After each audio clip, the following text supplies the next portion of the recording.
I mentioned I was one of the co-founders of the foundation, so there's 4 of us. Linwood, Johnson, and Ricky Parker are unable to be with us today, but I'm going to throw it to another co-founder who you guys may know for different reasons. Some people call him Chauncey, some people call him Chance Fisher, but whatever you want to call him. He's dressed in a suit today, so let's call him Chauncey. I call him Chauncey because he's dressed in a suit, but I'm going to pass it to my man Chance Fisher, a.k.a. Chauncey Jenkins, right now.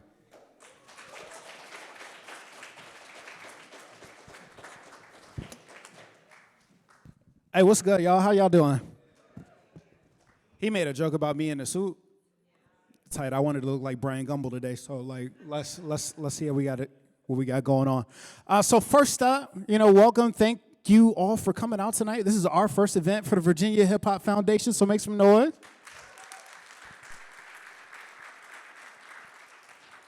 Without further ado, the first person that I want to introduce is my man Nickelus F. He is one of the biggest inspirations on my pen ever since winning the Freestyle Friday on 106 in Park.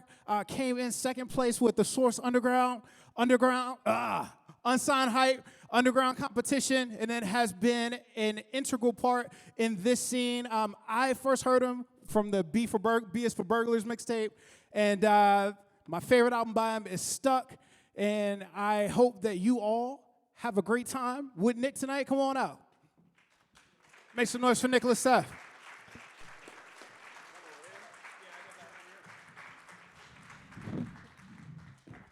How y'all doing? And our second guest this evening really needs no introduction. Came onto the scene February 13th, 1996 with the debut album From Where. That date today is now known as Mad Skillz Day.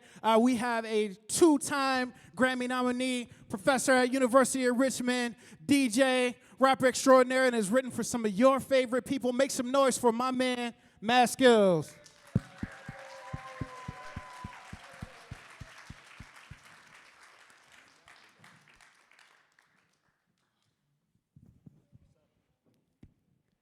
What's up? How y'all feeling tonight? Check. What's Good. up, y'all? How y'all feeling?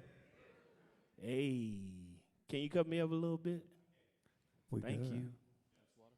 Yeah, thank you, sir. So first, before we get into this, I wanna do a couple things. We got a couple birthdays in the room. Nick, your birthday was on the 8th, correct? Yes. All right, so happy birthday to our man Nickelus F. Scorpio season. And then I think I saw Mike in here, Michael Million. Ew, make some noise for Michael Million. Yep. Shout out Radio B, I see you out there. Noah O, where you at? Shout out Noah. A lot of love in the building tonight. So welcome to Pen Game. We are going to be exploring both the art and business of the pen this evening with 2 of my favorite writers in the scene. And we wanted to just sit down and really, really look at the entire scope. So we'll start with some of the origins of the pen. We'll get into creativity and process. We'll talk about business, and then we'll get into some advice this evening. So first, let's kick this off with Skillz. What's the first time you realized that you had a pen game or that she was really nice? I wrote a song called Maybe, Maybe Not. And it was about trying to talk to this girl. And I said it, girl. She looked at me like, wow, you wrote that? And I was like, I think I got something.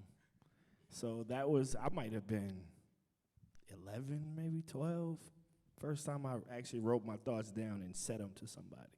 You still remember some of the lyrics? Yeah, no, we're not doing that. We're not gonna go that route, but I do remember some of it. But that was probably the first time I remember writing something and getting a reaction from like one of my friends. Nick, what about you? I would say the first time I realized that I might be kind of nice. So like I started writing probably around like 6th grade, but I kind of like got the realization when I moved here to Richmond in 9th grade. I didn't know anybody. I was new in the school. And we had a homecoming football game. And after the game, there was a bonfire. And all the upperclassmen were out there rapping. There was like a cipher around the bonfire. And at that point in ninth grade, I had already been writing for about 3 years, so I was loaded up with raps. And I kind of just went out there and just went crazy. And when I came back to school the following Monday, I was the rapper. You know what I'm saying?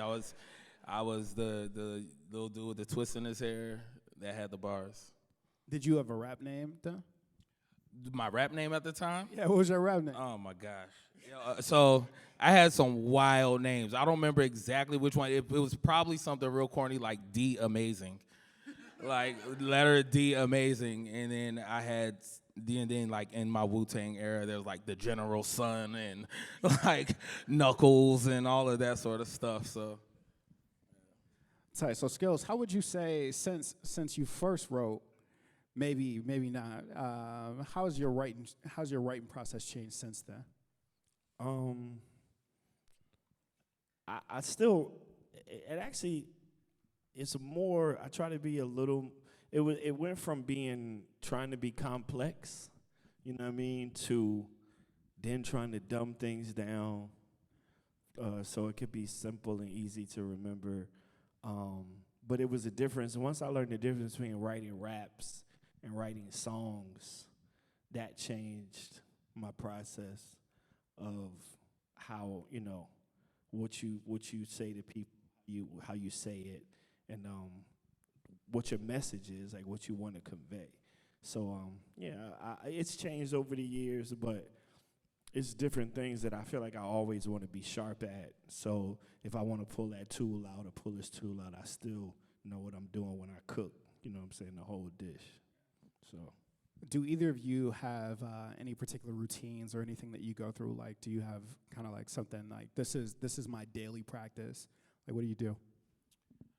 Yeah, so I'm kind of like in the state of perpetual writing. It never stops, right? And that doesn't mean I'm necessarily writing a verse every day or all the time, but every day I'm writing something. It might be a word, it might be a phrase, it might just be a thought starter, whatever it is. And then when it's time to actually create a song or come up with a verse, then I'll sit down, I'll refer to my notes, and I'll look back at my thought starters, whatever keywords or phrases or reference points, with anything that I may have jotted down.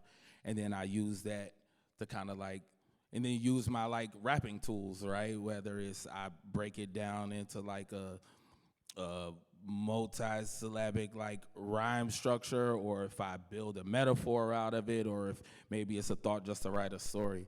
But like, I guess my whole thing is to just like constantly just like add stuff to my notes. You know, it may not be writing every day like a verse, but it's something. I still write like on actual, like with a pen and paper. Like, That's fire. oh, You know what I wow. mean? I like to see it, because in my mind, I'm like, shit, if I lose that phone, you know what I'm saying, I'm going to lose a lot of shit. Yeah. So I might jot something down, but if it's a keeper and it's something that I want to remember, I don't want to forget, it go in the book.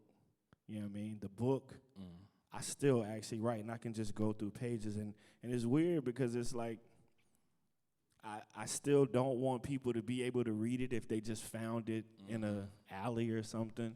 So if you read it, you would be like, what?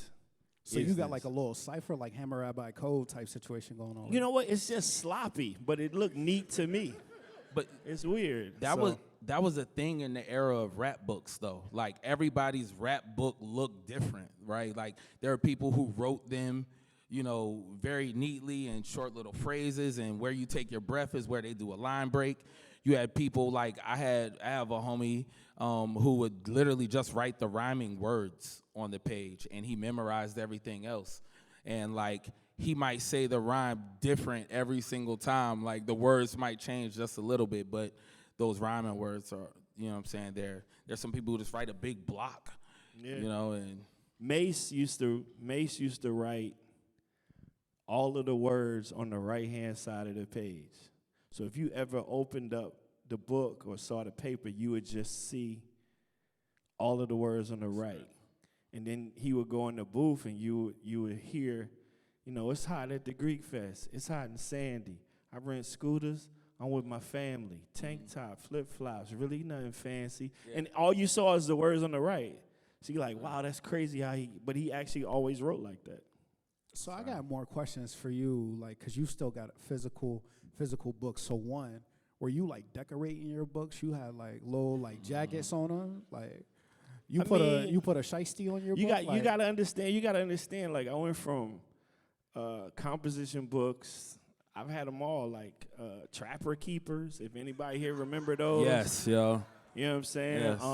Yes. The ring notebooks that you just get out the store, $5 for $4 or whatever, and then they started getting fancy. You can get like the books. They're like, oh, it's a journal. Oh, it's a diary or whatever. So, you know what I mean? Like I've had all kinds, and I still have them all. You know what I mean? I can go back and look at, the first wrap up or whatever. I like to just be able to just look at the old, and then you see a whole bunch of words that's just written on them, like that word didn't work, so it's just scratched out.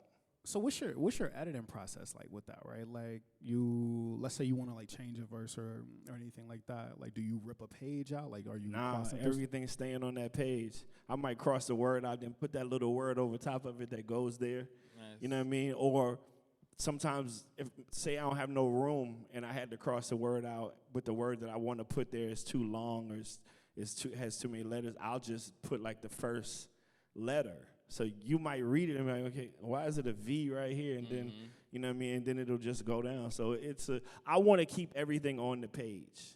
You know what I'm saying? I don't want to have to, this, and go back, I want everything in front of me. You know what I mean? Because I used to, sometimes I would just hold it up and just say it. You know what I mean? Like, that's when we were still cutting vocals at the studio. You got to turn it on. Yeah. The microphone's here. Like, you reading it. But here's the thing. And even when you're reading it, and it's fresh off your mind, you just wrote it, say, a couple hours ago, whatever. Even if you're reading it, you don't want it to ever sound like you're reading it. So then we would cut it and then record it, and then you listen to it, and then you get a little more acclimate. Yo, I'm going to go back in on that joint. Absolutely. Spit it. You know what I mean? So, yeah. Yeah, I'll like reference everything just so that I could commit it to memory. And when I do my actual take that's going to live on an album or somebody else's song, I'm going to spit it from memory because this is going to sound better. So this has nothing to do with writing, but everything to do with like recording right now. So we talking about spitting from memory. How y'all feel about punching in? Are you punching in a verse, or are you rapping straight through your verse? And like, what's your philosophy behind that? Listen, I'm Rocky in there. I'm punching. You know what I mean? Because at the end of the day, it's like I know a lot of people that they're like, nah, I want to do it from the top. I'm like, all right, cool, cut it. And then mess up in the 8th bar. Like, I want to do it again. Mess up. I'm like, bro, like, we're going to be here all day. Like, that first part is good. Like, just come in. Rap along with yourself. Come in. So I'll punch vocals all day. Yeah, so I don't have any, like, feelings towards punching or not punching. I guess my sort of thing is I'll find myself punching if I'm in a studio session with somebody else. But a lot of the times, if I'm recording myself, which is most of the time, I'm going to try and spit it straight through, and I might spit that same verse for hours until I like it. I'll be in there sweating. I'll take water breaks. I'll take smoke breaks. I'll take bathroom breaks, and I will record the verse till it sounds the way that I want it to sound. But then sometimes when I'm working with time constraints, I'll go ahead and punch it in. And for those of you who don't know, punching is like when you're recording and you already got one part that's good, but you didn't get the whole thing. So you kind of just go along with that and then come in with the rest of it and then try to record it out. And then also punching in is a stylistic choice as well. You know what I mean? So for like how you want it to sound, if you want it to sound like your vocals are kind of like layering on top of each other, coming in and out. So I want to shift gears a little bit. Nick, you were talking about kind of like writing a couple drafts down, coming back to it and moving. And I find that like in the writing process, there's a lot of emotions that we're kind of coping with, right? And we're gonna get into like the writer's block piece in a second. But when you are like penning your drafts or when you're coming up with these first couple thoughts, are there any particular emotions that are driving you, and are there any fears particularly that kind of guide your pen? I know, Skillz, you just posted a video the other day about doing it scared. Like, is that the same thing when you're like first coming out approaching a bar or a poem?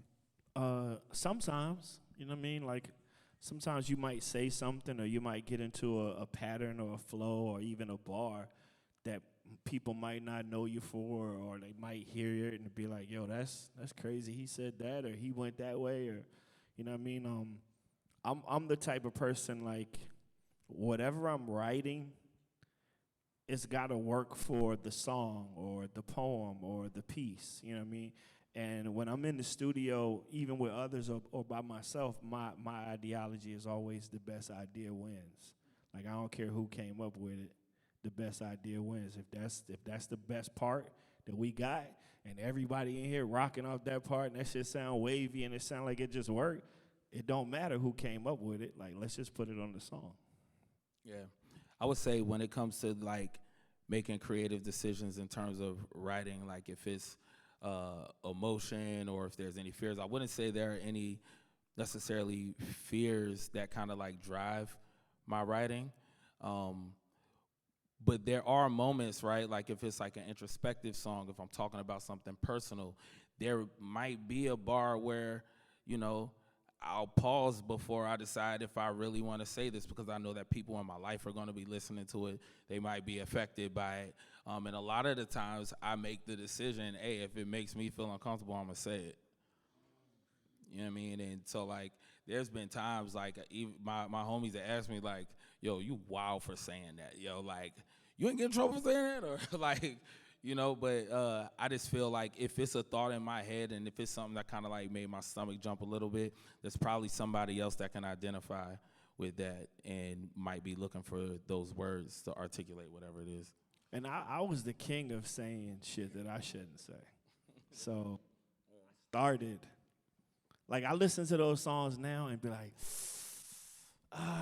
you know what I mean? Like, I listen to the first wrap up, and I'm like, damn, I said that? Classic. But it's still, it's like, I'm like, it's bars in that song that's, like, cringeworthy.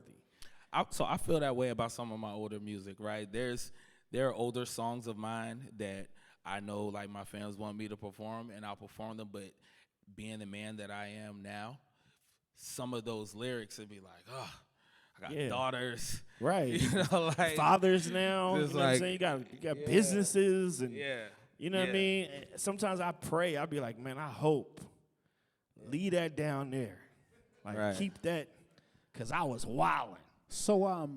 So let's stay on that. What are those conversations like in your personal life then? Like when you do make the decision to, like, go and perform a record like that, or you do say, like, hey, this might be a little scary, but I need to get it out. Like, do you have those conversations before the song itself comes out?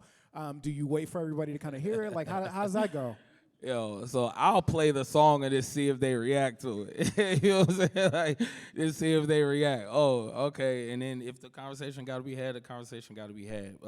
I try not to put anything, like, crazy out there, but, like, you know, you just never know. You know what I'm saying? Especially when you're being more introspective. And, you know, as writers, you have to think back to, you know, like, yo, okay, all right, on that day in 1999, that's how I felt. You know what I mean? That was the climate of what was going on in the world. You know what I mean? So, some of the things you got to stand on and realize that things have changed from now to then. But as long as you can look back at that and listen to that and go, like, I've grown, I've progressed as an artist, as a man, as a human being. You know what I mean? Some of the stuff was said for shock value. Like, some of it was just to get people's attention. Like, sometimes when I hear those lines, I know exactly why I wrote it. Absolutely. And that helps me to be able to be like, oh, you know what I mean? Like, you was really trying to just get heard. You know what I mean? Like, for real talk. The context matters. So keeping with this, the emotion piece and kind of what's driving you on the other side of this, right? Like, one, I'm gonna put this to both of you. Do you believe in writer's block? Is that a thing? If so, like, what do you do to cope with it? If not, why? And I've talked to a lot of different people. Some people, like, denounce it completely, and they're just like, oh no, you lazy, right? And I just kind of want to know where y'all sit with that. So I think writer's block is a real thing, but what it really is kind of like lack of inspiration, right? It's kind of how I look at it. So, like, my whole thing is when I reach those blocks where I don't like anything that I'm coming up with.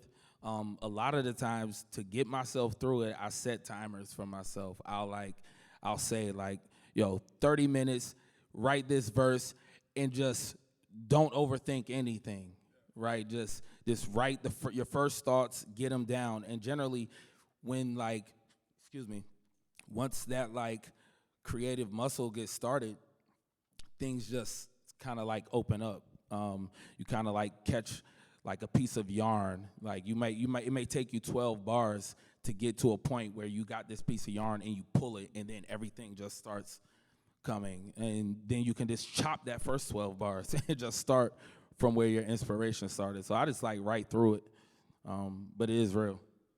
Yeah, I always felt like I gotta like it first.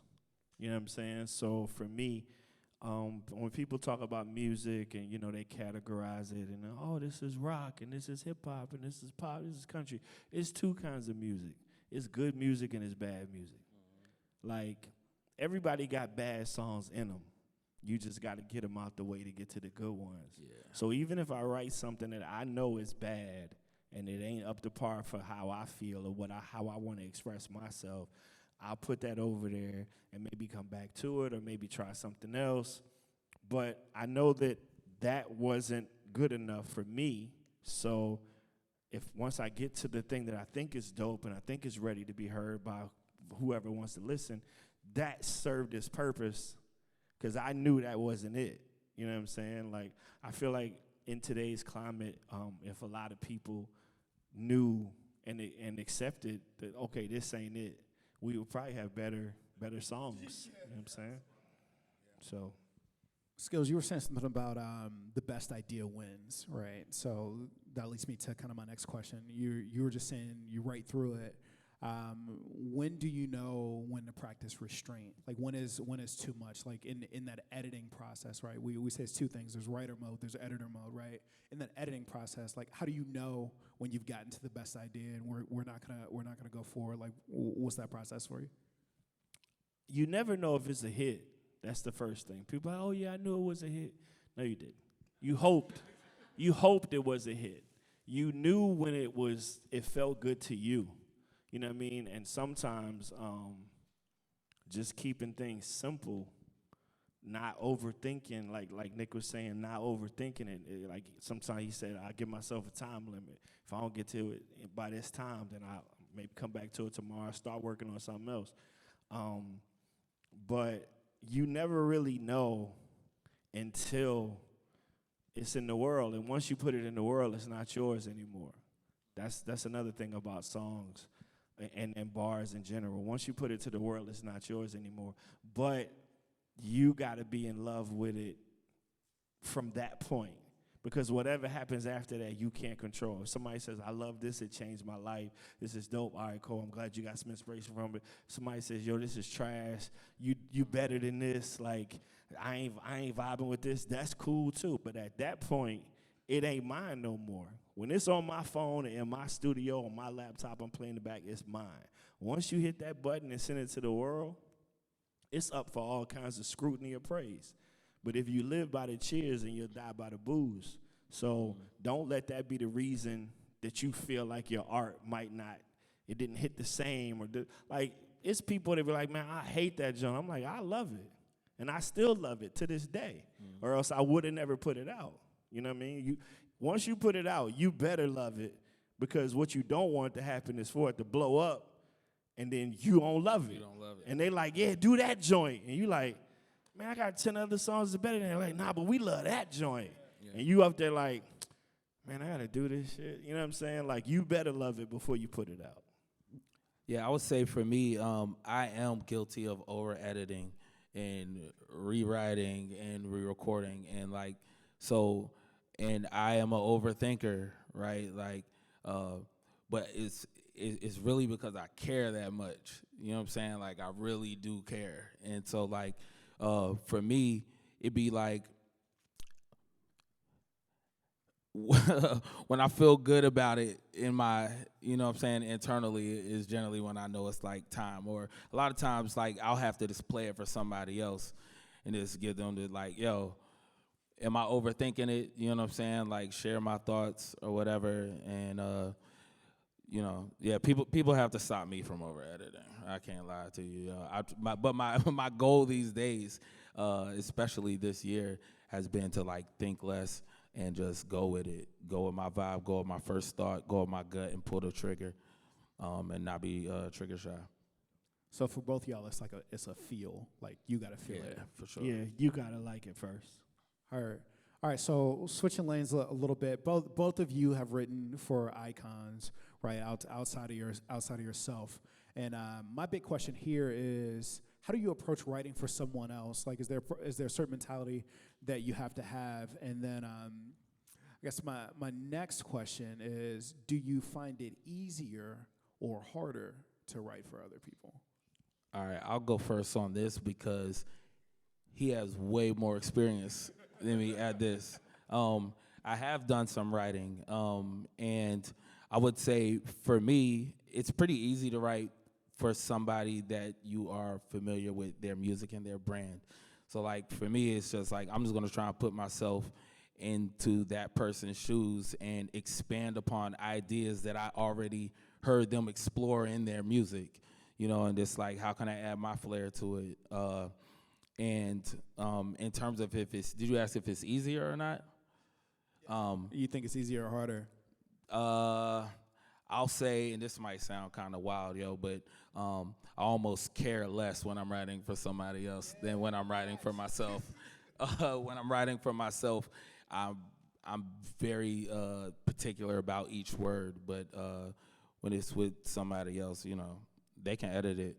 They can take it and edit it, right? Like that's a lot of times how it happens. You write something, and then people will add it. They'll add their flavor to it, sprinkle, you know what I'm saying, their seasonings into the pot, you know, so.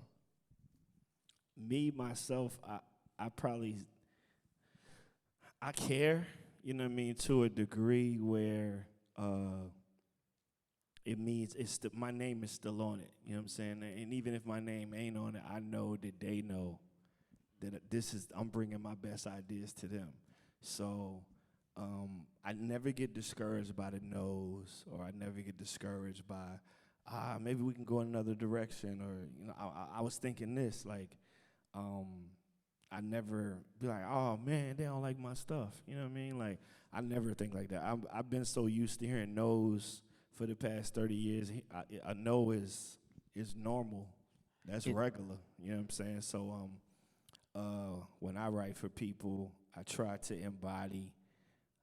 The first thing is usually just, all right, if I was them, then what would I say? And I also look at them and I go, okay, what hasn't been said? What do people want to know?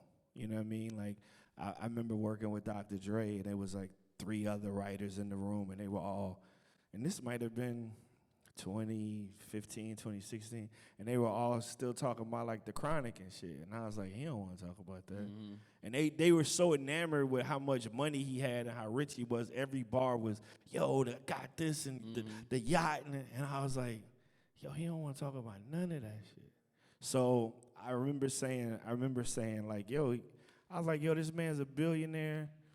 He walk into the closet every morning. He puts on his exact same clothes every day. Every day he put on some black pants, a black shirt, and some white sneakers. So I was like, he don't even care about fashion at this point. You know what I'm saying? So I remember, I was like, yo, he probably see shit. He probably see the things that we see, but he see them differently. And I remember writing a song for him called Seeing Differently. And he was like, yo, I love that shit, yo. And I was like, you rock with it? He was like, hell yeah. Hell yeah. He's like, hey, go in there and cut that. And I was like, all right, I cut it. Of course, the record never came out because the records never come out. But he liked the song, you know what I mean? And I remember saying to myself, like, sometimes you just got to dig a little deeper. It can't be what everybody else is going to do, you know what I mean? You guys just got to cut the corner. And I wanted to build on something that you were saying, where you were saying, like, you never get in your feelings, right, when you hear no's or certain sort of feedback or criticism. Like, in my opinion, music creation should be like an egoless sort of thing, especially when you're collaborating with people. Me personally, I don't get my feelings involved, like, except like the inspiration to write something that might be on my feelings, but like in terms of like getting emotionally connected to a song or a verse or anything, during the creation process, I'm not emotionally connected to it. My emotional connection comes with the song once it's out. Once it's out, then I like love it, I care about it, and so on and so forth. Or I could be affected by an opinion or whatever, you know what I'm saying? But like during the actual creative process, it's just like no ego, I'm asking for honest opinions. Do you like it? Do you not? Is this line corny? Is it not? I don't have no chip on my shoulder or no ego when it comes to that part. All right, I'm gonna ask y'all a follow-up question on this. Now, you can or cannot answer. You can say no comment. Now, have you ever written something for someone and you hated the way they performed it after you got it to them? In terms of what I've written and who I've written for, no, I wasn't mad at how he performed it. It went off very well. So yeah. Yeah. It's been a couple times. I'm like, man, I gave you some dope shit, and you ain't even say it like it was dope. You know what I mean? Like, and I remember one time I asked the artist. I was like, do you believe it? Like, do you believe? That's a real question. Cause here's the thing. Like, this is what I always said. Like back. Like take music in general. Like back when we used to actually go buy music. If you ever bought music and you went to a Best Buy or a store or whatever, and you went and you spent $18 on a CD, it was because a part of you believed that Wayne was the greatest rapper in the world. Like you believed it. You know what I mean? Like, so for me, they gotta believe it. That's the first part. I'm not gonna write nothing for you that's gonna have you out here sounding crazy. Like, yo, this is so not me. Like, I want to sit down with you and have conversations with you, and we talk, and then we make music. Sometimes we might be in the studio 2 or 3 days, and we don't never make a song. We just talk. You know what I mean? That's me doing my homework because I don't feel like I know enough about you yet to even start to make a song. But yeah, it has been a couple artists. I'm like, yeah. You know what I mean? But, it comes with business. All right, so I want to bring this back to the city. This is Virginia Hip Hop Foundation that we're here. Both of you guys are Richmond legends, Virginia legends. How do you feel like place affects your writing, and particularly how does Virginia contribute to your pen and to your sound? So I would say geographically, the way that we're kind of situated, right? Growing up, we listened to all sides of hip hop, right? So I had a heavy New York boom bap influence, right? But during those same parties, during that same era that I was listening to Jay, Nas, Busta Rhymes, I was also listening to 3 6 Mafia, Bone Thugs and Harmony, Pastor Troy, so on and so forth. So like, the way that we're situated, we have influences from all sides before the internet era, right? But before,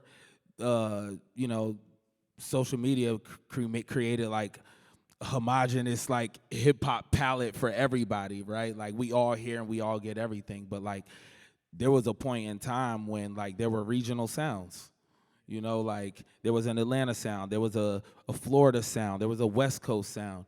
In Virginia, and they always said like Virginia didn't have its own sound, but we were lucky enough to be geographically placed to where we had people from New York always coming down and moving to Richmond, and we had people from Atlanta and down south moving up into Richmond. So we had that a lot of influences. And so for me, the way it affected my writing is I tried a lot of different styles. I tried to emulate every single rapper that was my favorite. You know what I'm saying? When I was rocking with Bone Heavy, like, right? I was kicking those types of raps. When it was Wu-Tang, I was going heavy with that sort of style. When it was Jay, when it was Outkast, whatever it was, like, all of that kind of, like, played a role in it. And I think it's really just kind of like where we sit on the map. Kind of help with that. Being from here, for me, how it pushed my pen was I was very adamant about I got to do more You know what I'm saying? Because I'm not from a major place. You know what I mean? Like when I came out, there was nobody. So From where? if I went to, if I went to a radio station and, the hot rapper in the game had just left and I'm like, yo, what did he do? Oh, he did an interview and he did a 5 o'clock jingle for the mix. And I'll be like, shit. All right, so now I got to do 2 interviews. I'm like, who the other DJs? They like, yeah, it's DJ so-and-so. He mixed on Saturday. So-and-so mixed on Sunday. And then we got a local show. You know what I'm saying? I say, do he got a theme song? They like, nah. So I'm like, so I got to do all of that just to for you to remember me when I leave. So I knew anytime they cracked that microphone open, they threw on a beat that I had to be better than whoever just left. You know what I'm saying? So that pushed me to, like you would say some things that other rappers wouldn't say. Sometimes you say some shocking stuff. Sometimes you say stuff about the neighborhood we in or the city we in. Like, and they like, oh, he tapped into where, where we from? Damn, so-and-so ain't even care. You know what I mean? Like, so I would always do my homework when I got to cities. And I think when I was working on music, that would help me think geographically of where I might end up and who I might have to impress so they'll remember me and maybe spin my record a few more times, you know what I'm saying, just because I did them a solid. Plus, it's dope, but, he also looked out for me. He came by the club. We do a night. He came by there and hopped on the mic and did a song, you know what I mean? Like, I knew when I wrote, I had to keep those people in mind because they might need something, you know what I mean? Favor for a favor type joint. When do y'all feel like you found your voice? Wow. Yeah, that's a good question. Yeah, I still question. Right. To this day, I still question. Yeah, I think that's voice. like a thing that's kind of like always evolving. Like, I feel like my and it also means like, what is voice, right? Like, is voice your perspective? Is it the way you approach a record or whatever? So like, to me, my voice is like what I am doing in that moment, right? Like, I kind of like switch it up on my albums, right? Like, drop Vices, I fell into my PD bag. I dropped Trifling, it was more of a melodic bag. That was a voice for that. Right now, I'm in a different bag, you know what I'm saying? So I think my voice kind of always evolves. When I found it, I don't necessarily know. One day, I realized that I was who I was, I just kept working at it, and then one day I realized that, hey, I'm Nicholas F. And also knowing what you can't do. You know what I mean? Like, when I first came out, my voice was super, like, nasally. Like, I had a high-pitched voice. And I remember people used to say all the time, yo, he's like Big L. You know what I mean? Him and Big L sounded alike. And at that moment, when I started seeing it in magazines and I would start seeing it, I would go to a radio station. I'm like, oh, you kind of sound like Big L. I knew I can't rap like Big L. You know what I'm saying? So if I already sound like him, just because we got the same tone, his style was he would take like 2-word syllables and run them down the line like I'm a wild child with a wild style. Your guns go boom, boom. My guns go pow, pow. I knew I couldn't do the 2-word go down the line thing. I couldn't do it because I'm already close to him. So if I start doing it, it's like, yo, now you biting Big L. So I'm like, I got to totally go a whole nother way. So I never did that pattern, you know what I'm saying? And even though it was a dope-ass pattern, and even if I stumbled into like, yo, got to take that word out. It's too close. You know what I mean? Because you want to stand on your own. So once you find your voice, it's something to be said about doing what you want to do. And it's cool to be influenced and to get, pull little things from this person, but to just totally sound like somebody else. Like Magoo couldn't help, he sounded like Q-Tip. You know what I'm saying? That was just, rest in peace, like that was just his voice. Yeah. If you had a conversation with him, that's how he sounded. But, he couldn't, you can't do the Bonita Applebum flow. You know what I'm saying? No time, because that's a hit. Right. People, you sound like Tribe. All right, so we got a few minutes left. I want to ask you some questions about the business of the pen and then get into some advice. So first major thing here is, how do you approach conversations about credit, publishing splits, any things like that? And also, have you ever had a moment where you didn't get paid or didn't get credit for a thing, and then would you do? Man. Yes, I have had that happen. And I got somebody else to handle that for me, to be honest with you. Like, when it comes to the business side of writing and publishing and all of that, I'm still learning, right? And I have people that are far smarter than me and more proficient in those sorts of things, and I refer to them. And if I need to, I might send this guy a text. Man, early on in my career, I definitely wrote a lot of joints that, my name might not be in the credits. I might not see, any residuals from it. And after a while, like at first I was like, I'm just paying my dues. That's what they do. And then after a while, I'm like, man, fuck this. Like, you know what I'm saying? Like, you had to get smart about it. But I'm very adamant now about making sure that the business is.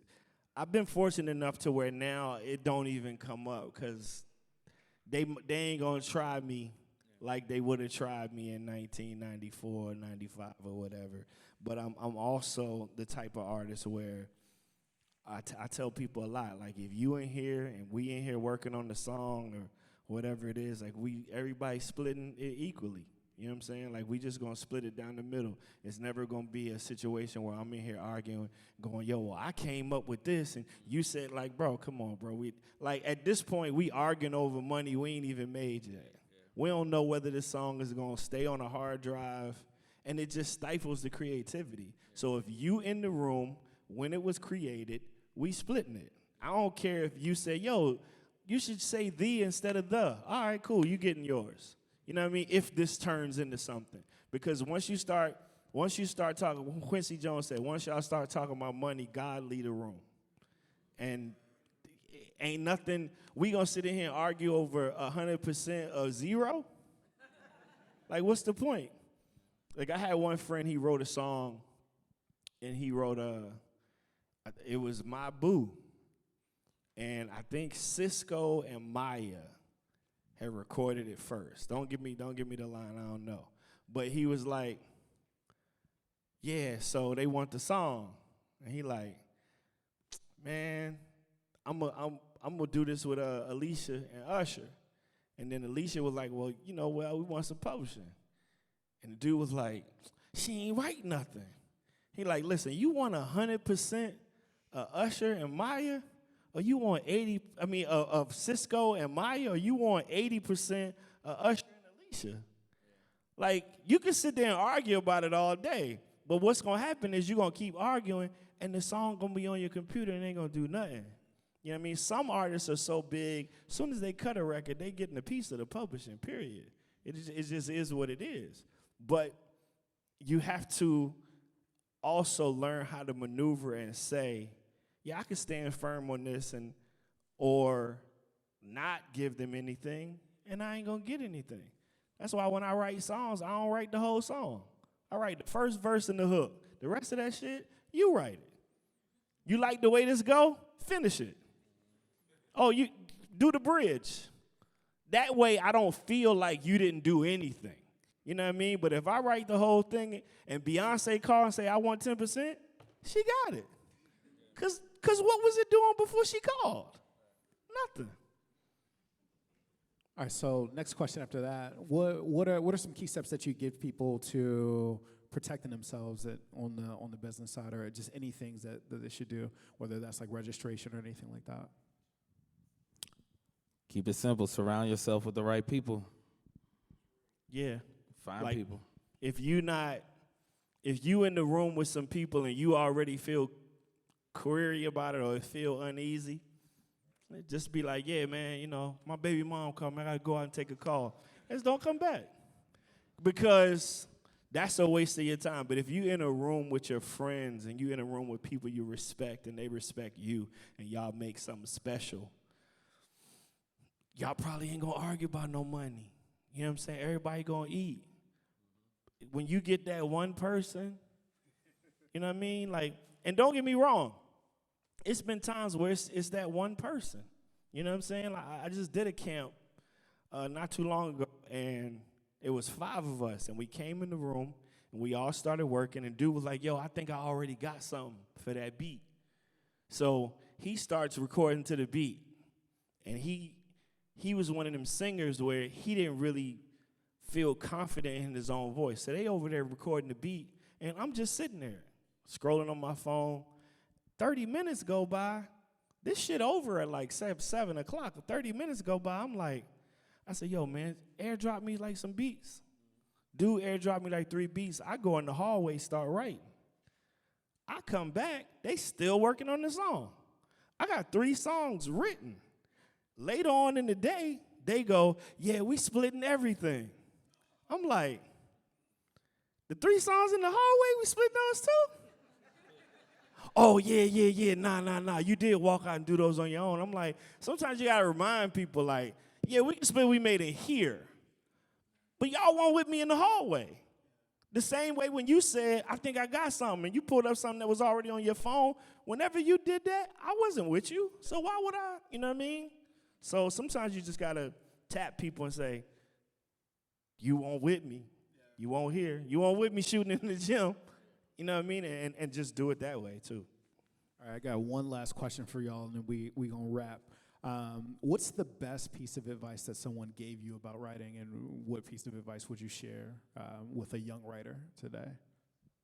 I would say write a lot and write often. I wouldn't even necessarily, all right, so writing can be considered a talent, right? But really, it is a skill. It is something that you can develop and that you can train yourself to be able to do. What makes you unique is kind of like what you do with your writing, what you talk about, your perspective, your outlook.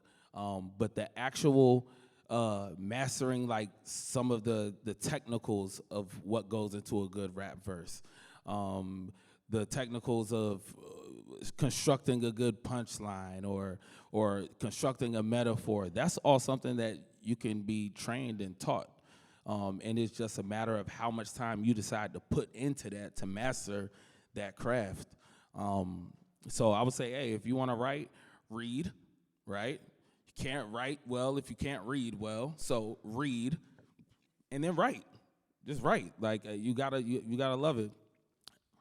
I would tell people, if we talk about songs, then melody is king. The melody is the most important part. If you come up with a dope melody, make sure that the words are a slave to the melody, because you want a 3-year-old to be able to remember your song, even if they don't know how to talk yet. You know what I'm saying? The melodies are the things that you gonna remember for years. It ain't gonna be the words. Like, I know a lot of melodies and don't know the words to the songs. You know what I mean? Like, absolutely. I always tell people, like, you know, like I said, like back in the day when we used to actually go to the record store and we would actually go to buy an album or buy a song. If I walk into the place and the guy say, yeah, I'm like, yeah, I want to buy this song, man. I don't remember the name of it though. And he go, how'd it go? And I go, oh yeah, I know what it is. That's like, that's it. You know what I mean? Like, the melody is the king. If you can get people to remember melody, I've been places where people don't even know how to speak English. And they literally in the crowd going, mama say, mama sa, mama kusa. They don't know what that shit mean. But it's just catchy. And sometimes catchy is more important than the words. You know what I mean? Like, you really got to focus on melody, because if you get a good melody, you already halfway there. Now you just got to make the words match. You know what I mean? Well, that's our time, everybody. Let's give another round of applause for Nickelus F, Skillz. And I'm your host, Brian Gumble. Have a great night, y'all. And how many students in here? If you go to Virginia State, how many students in here? Fire. All right, I'm gonna give y'all some advice too before we get out of here. A lot of times we always end up we were talking about doing music with our friends and our homies. A lot of times y'all make things and y'all be trying to network up. Like, oh, I gotta get my song to Beyonce, or I gotta get my script to Tyler Perry. Sometimes it ain't about networking up. Sometimes it's about networking across. Your roommate might be the next Tyler Perry, or the girl in your sorority might be the next Beyonce. Like, think about working with your peers more than you work with trying to get up. Because them people up there, they already got all their friends. They already got all of their connects. You getting in that door might be a little tough, but you working with your friends is going to always be an avenue you could take. Make your own cool table. Yep. Thank you, everybody. We got some closing words from Dr. Jermaine King coming up shortly. Ladies and gentlemen, another round of applause for our hosts and for our panel. And then while you're at it, give yourselves a round of applause. You'll really appreciate it. Thank you for celebrating Hip Hop History Month with us. So I'm going to say some integral parts, some individuals who made sure that this event happened. I want you to hold your applause until I finish, and when I'm done, literally blow the roof off this mug, okay? First, I'd like to thank and recognize the Office of the Provost. Man, y'all in my class, you'd have a 0, right? No. Okay. The College of Humanities and Social Sciences. Listen, the most lit dean, I asked the most lit dean if she wanted, she was like, I'm good. But yes, the most lit college and the most lit dean for sure. Also, the Department of Music, this structure that we're in, this venue was by them. Also, the Well Collective, and last but not least, the Department of Languages and Literature, where Monday, Wednesday, and Friday I hold it down for our department. You can clap. Now you can clap, please. Thank you. Dean Crawford.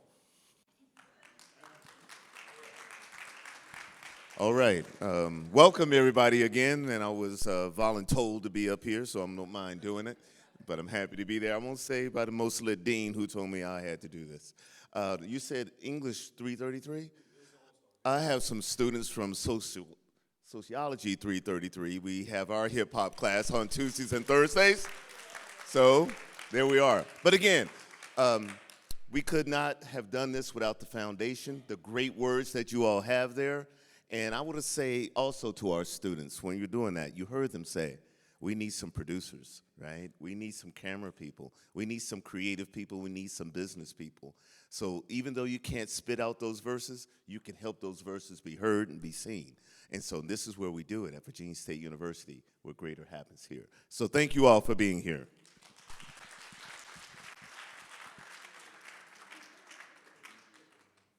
Vaughn Moss, Dr. Mecca Marsh have been my 6-man tag team partners since July, okay?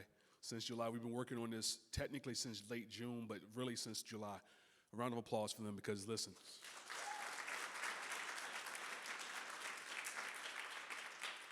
if you know me for real, like if you know me personally, you know that eventually I will go into spaz mode if something didn't make sense.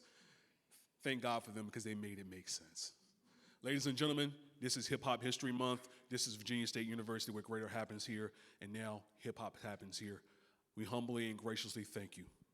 God bless you. Good night.